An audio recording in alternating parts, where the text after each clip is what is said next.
અરે છે જે પ્રેસ કોન્ફરન્સનું આયોજન કરવામાં આવ્યું છે, ઉદ્દેશ્ય શું છે અને સામે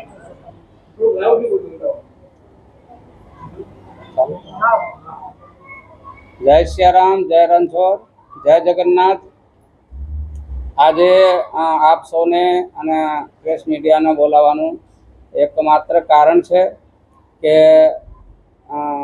ભગવાનને આ વખતે વિશેષ ભેટ આ જગ્યામાંથી આપને આપી રહ્યા છીએ, તે માટે આપ સૌને બોલાવવામાં આવ્યું છે, જેને અહીંની લોકલ ભાષામાં મામેરું કહેવાય, પણ અમારી ભાષામાં ભેટ કહેવાય, અર્પણ। અમારા બધી જે કંઈ થાય તે ભગવાનને, જેમ સાધુ સંતોનો ભંડારો 3 દિવસનો ભંડારો અહીં ગુરુજીએ બનાવેલી પરંપરા મુજબ ચાલી રહ્યું છે, જ્યારથી રથયાત્રા અહીં આવી છે। અને એવું કહેવામાં આવે છે કે ગુરુજી દ્વારા જ રથયાત્રા અહીં આવી સરસપુરમાં, અને જે કાંઈ શરતો હતું તે નરસિંહદાસજી મહારાજ પાસે ગુરુજીએ સ્વીકાર્યા હતા કે તમે રથ લાવ અને જેવી સેવા હશે તે હું સેવા કરીશું। પણ અંદર જગ્યા ન હોવાના કારણે રથ 4 રસ્તે રોકાય છે। અને જૂના સમયમાં એવું સમય હતું કે જ્યારે સાધુ સંતો જ રસોઈ રાંધતા હતા, બીજા કોઈ અડતા નહોતા, તો અહીં સાધુ સંતોનું જ રસોઈ અને બીજું બધું સેવા ચાલતું હતું। અને અમારા પોલના ગામના બધા રહીશો અહીં આવીને સેવા આપતા હતા, પણ અહીંથી છેક ભગવાન સુધી પહોંચી ન શકાય, માટે આ જે મામેરાનું કાર્યભાર છે તે સામે રણછોડરાયજી મંદિર મહારાજને અર્પણ કરવામાં આવ્યો હતો। અને હવે જગ્યા થઈ ગઈ છે તો બધાની ઈચ્છા થઈ કે ફરી અહીંથી આપણે શરૂઆત કરીએ। તો એ પ્રકારે ભગવાનનો જે આયુધ હોય છે, ખરેખર જે એમને અર્પણ કરવી જોઈએ, તો એ આયુધ અમે અર્પણ કરી રહ્યા છીએ, જેમાં ભગવાન શ્રી કૃષ્ણજી મોરલી વગાડે છે, એમના જ સ્વરૂપ જગન્નાથજી ભગવાન છે, તો ભગવાનને એક સુદર્શન ચક્ર અને મોરલી અર્પણ કરી રહ્યા છીએ। અને બલરામજીને હલધર કહેવામાં આવે છે, હંમેશા હળ ધારણ કરે છે, તેમના માટે હર અર્પણ કરી રહ્યા છીએ। અને બહેન સુભદ્રા માટે 16 શણગાર, જેમાં સોના ચાંદી આદિનું જે બી દાગીનાઓ હશે, વસ્ત્ર હશે, વાઘા હશે, મકુટ હશે, તે બધું અર્પણ કરાશે। અને એને દર્શન માટે 11 અને 12, તારીખ 11 અને 12 2 દિવસ અહીં ખુલ્લું મૂકવામાં આવશે। જે હરિભક્તોને દર્શન કરવાની ઈચ્છા હશે તે આવીને દર્શન કરી શકશે। રણછોડ મંદિરમાં પણ એ પરંપરા વર્ષોથી ચાલી રહી છે, હવે આ વખતે આપ પણ ભગવાનને અર્પણ કરવાના છો, બંનેના ટાઈમ ક્લેશ થાય છે, તો શું કરશો, કઈ રીતનું આયોજન કરવામાં આવશે? એમાં ટાઈમ ક્લોઝની વાત નથી, 4-5 જગ્યા થાય તો જેને જ્યાં અવસર મળે ત્યાં જઈને દર્શન કરી શકે છે। અને ત્યાં દર્શન કરવું હોય, અહીં દર્શન કરવું હોય, એટલે ટાઈમનો કોઈ મગજમારી નથી અને કોઈ ત્યાંથી વિરોધાભાસ નથી। આ મંદિરની ખાસ વિશેષતા શું છે કે વર્ષોથી અહીંયાથી જ મામેરું ભરાતું હતું, તો રણછોડરાય મંદિર ક્યાં છે? આ મંદિરની વિશેષતા આ છે, જે હમણાં મેં જણાવ્યું હતું કે અહીંના જે ગાદીપતિ હતા અમારા ગુરુજી મહારાજ, એમને વિનંતી કરી હતી નરસિંહદાસજી મહારાજને કે જેમ જગન્નાથપુરીમાં ભગવાન મામાના ઘરે જાય છે એ રીતે અહીં બી મામાના ઘરે જાય તો મોસાળની સ્થાપના એક જગ્યાએ કરો। તો એ કહે ક્યાં કરીએ, તો કે સરસપુરમાં કરો। તો નરસિંહદાસજી મહારાજે એવું કીધું કે સરસપુર સુધી રથયાત્રા લંબાવીશું તો સમય વધાર જશે, લોકોને ભૂખ લાગશે તો લોકો ખાશે શું, ખવડાવશે કોણ? એની જવાબદારી ગુરુજીએ લીધા કે અમે ખવડાવીશું, જમાડીશું બધાને, આપ રથયાત્રા સરસપુર સુધી લાવો। ત્યારથી સરસપુરમાં રથયાત્રા આવે છે। અને એમનો જે મુખ્ય આકર્ષણનું કેન્દ્ર હોય છે, ખાસ જેને ભગવાન કહેવામાં આવે અમારા સાધુ સંતોના મુખેથી, તો એ નિશાન હોય છે, ધજા હોય છે, પતાકા હોય છે, તે બધું આજે પણ અહીં જ આવે છે। અહીં જ એમનો આરતી, પૂજા અને સન્માન થાય છે।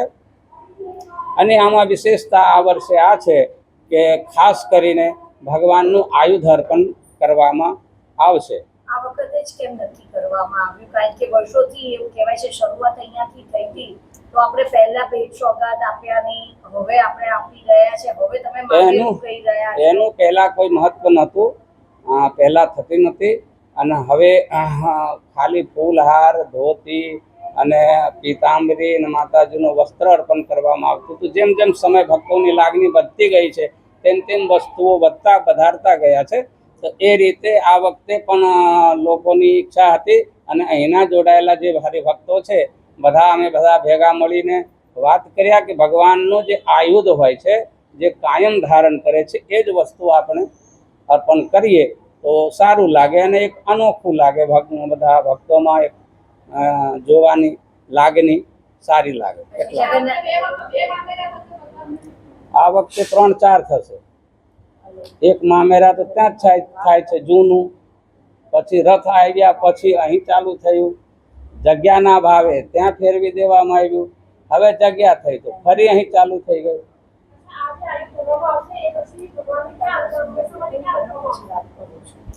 એ બધું જગન્નાથ મંદિરના જે ભગવાન આવે છે ને એમને અર્પણ કરી દેવામાં આવે છે, એટલે બધું જગન્નાથ મંદિરમાં અર્પણ કરી દેવામાં તમારે વાત થઈ છે આ વખતે જગન્નાથ મંદિરના? હા જી, અમારી વાત થઈ સાથે, મહંત સાથે. હા એ જી. લોકોનો શું અભિપ્રાય આવ્યો આપના? આપણે બધા એક સંપ્રદાયના અમે સાધુ છીએ. અમે જઈને પ્રાર્થના કરી તો બોલ્યા કે આપ કરી શકો છો, આપ કરો, અમે આવકારીશું. તમે કરી રહ્યા છીએ.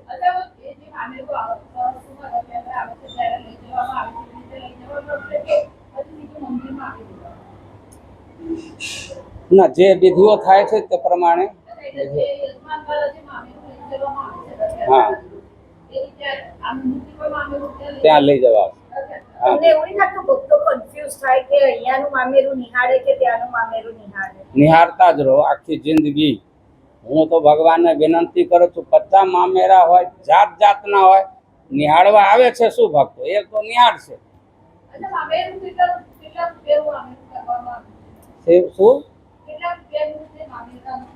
એ અમે ગણ્યા નહીં. આ કોઈ નથની લઈને આવે છે, કોઈ કાનના ઝુમકા લઈને આવે છે, કોઈ પગના વીંછી લઈને આવે છે, કોઈ સાડી લઈને આવે. સૌ ભક્તો મળી અને અહીં ભેગા કરશે. આજ યજમાન નથી, આખું ગામ જ યજમાન, ભક્તો યજમાન. અચ્છા, આપે સુદર્શન ચક્રની વાત કરી, આપે મોરલીની વાત કરી, ક્યાંથી લાવવામાં આવ્યા છે? એ ક્યાંથી અહીં અમદાવાદમાં એ બનાવવામાં આવી રહ્યું છે, અને કદાચ 1-2 દિવસમાં તૈયાર થઈને આવી જશે. કેમ કે અનોખી વસ્તુ છે, કોઈના મગજમાં નથી, એટલે અમે આઈડિયા આપ્યા છે તે પ્રમાણે બધું તૈયાર થઈ રહ્યું છે. કદાચ 10મી તારીખ સુધી અહીં પહોંચી જશે, અને એને 11 તારીખમાં વિધિ પૂજન કરી અને અમે સેવા મૂકી દઈશું. હા, હું લઈ જઈશ.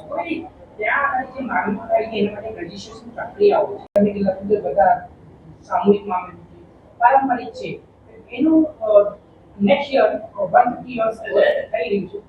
કઈ રીતે એમાં તમારું સેટિંગ થશે? કેમ કે તમે 3-4 મામેરું તો દરેકની આસ્થા મુજબ મામેરું કરવાનું. ત્યાં જે સ્પોન્સરો હોય છે અહીંયા કઈ રીતે? ત્યાંનું જગન્નાથ મંદિરમાં જ થઈ જાય છે, ત્યાંનું ત્યાં થાય છે, અહીંનું અહીં થશે. અહીં મને કોઈ સંપર્ક કરશે કે તો આ જગ્યાનું વેબસાઇટ હશે તો ઓનલાઈન પણ લોકો નોંધાવી શકશે ના, અને ડાયરેક્ટ અહીં રૂબરૂ મળીને પોતાનો ભાવ અર્પણ કરી શકે છે. હા, 15-50 માણસો મળીને પણ નાની નાની રકમો મળે. એક વસ્તુ હું આપીશ, એક વસ્તુ હું આપીશ, આ રીતે આ સુદામાની કુટી છે, બરાબર છે. જે ભિક્ષા માંગીશું, જે આપશે એ બડે ભગવાનનું સન્માન કરીશું. એમાં કોઈ આવે કે મારા 50 કરોડ ખર્ચવા છે, 50 કરોડ મારે નહીં જોઈતું, 50 કરોડના હું કહી દઈશું કે આ બધી વસ્તુઓ બનાવી લાવો, ખૂબ ખાઓ, ખૂબ ખવડાવો અને ભગવાનને ખૂબ દાન અર્પણ કરો. અમારા જગન્નાથજી જગતના નાથ છે, જગતના મામા છે, જગતના તાત છે, એટલે એ રાજી રાજી થઈને જાય, બધાને આશીર્વાદ આપીને જાય. એ રીતનું કામ કરીશ. જય સિયારામ, જય જગન્નાથ.